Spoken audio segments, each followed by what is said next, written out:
Hello the internet, and welcome to another fast school holiday video with the CNRL Library Innovation Studio and Library Children's Services. Today we're going to show you how you can cook using nothing but the power of the sun and some stuff you've probably got in your recycling, especially after opening all those Christmas presents. We're building a solar cooker, and we'll cook some biscuits in this today. For this workshop, all you're going to need some plastic trays. Meat trays are good. You want something that's very see-through and doesn't have any holes in it. You need a cardboard box. You'll need a black pot or pan.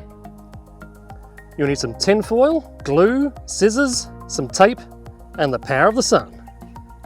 Get your cardboard box and get the matte black pot you're planning on cooking in.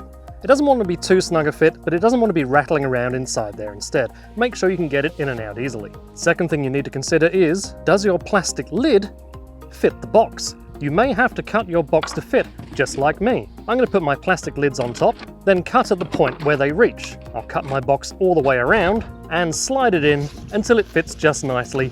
Then I'll tape it up to keep it in place and to stop any heat escaping the box.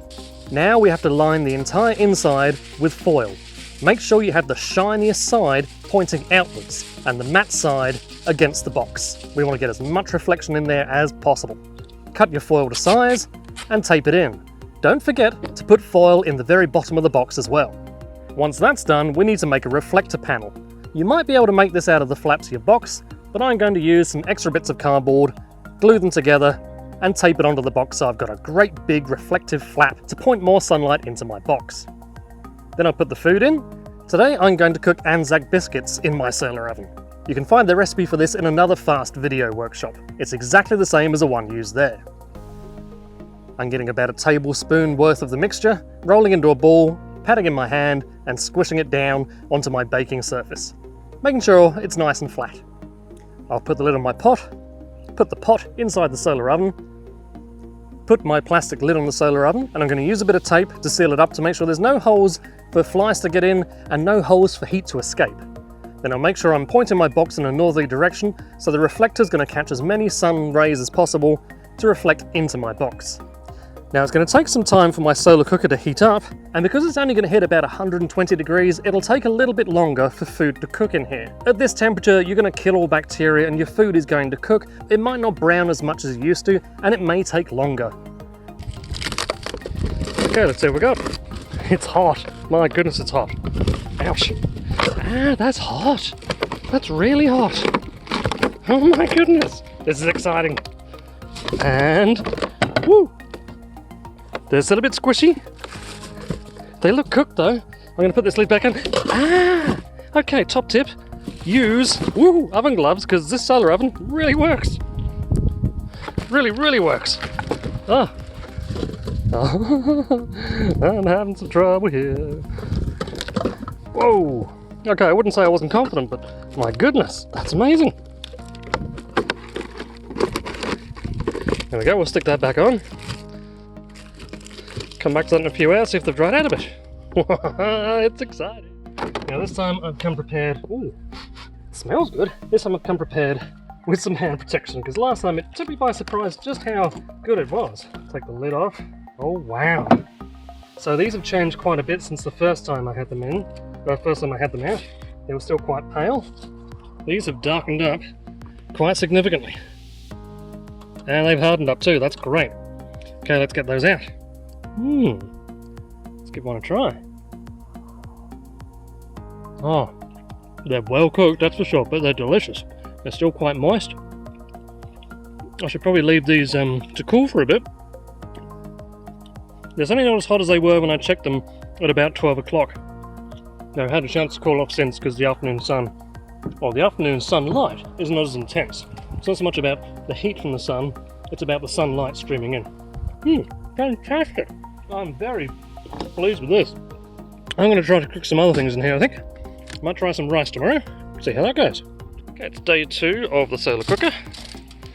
I've got 1.5 cups of rice and just over 2 cups of water.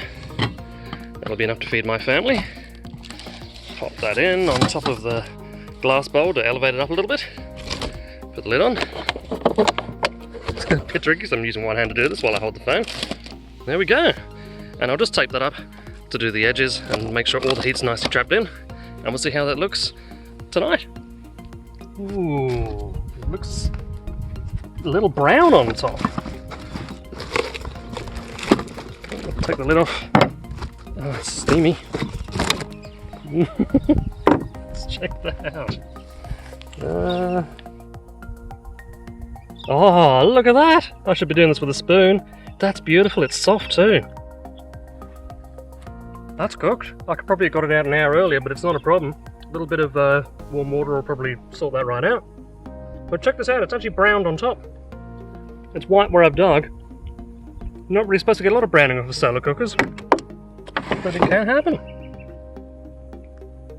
Amazing. Success. Day 2 success. Okay, let's check out this. This is a vegetable stew that I put on this morning. Let's see what we've got. It's definitely changed colour. Now I'm going to have to put this down probably for a second so I can get my oven mitts on and pull it out. Okay, check this out. This is great. I've just pulled it out. It's actually bubbling still. I'll just take the lid off. It's so hot it's bubbling. Let's see if I can... There's a little bubble. The bubble just burst over there. I'm probably not going to be able to... Oh, did you see that? Yeah. Amazing. Now that looks pretty good. The colours are still very vibrant, which I'm very glad to see. And the carrots, I love me some stewed carrots. But how hot is it? That is pretty hot. A little too hot to eat probably. I'm gonna give it a try. Let me just flip the camera around. The carrot's a bit crunchy. I did do the carrots rather exceptionally large though. The bean's good. The sauce is really good. The potato's good.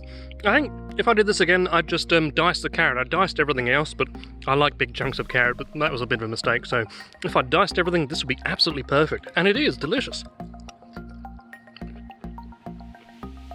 Definitely a win. What am I going to cook tomorrow?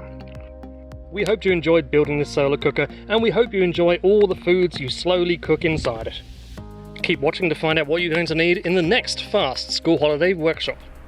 We will be setting up a remote camera. To do this, you will need an Android tablet or phone, another device to view on, a power point near the remote camera, and of course, a Wi-Fi network.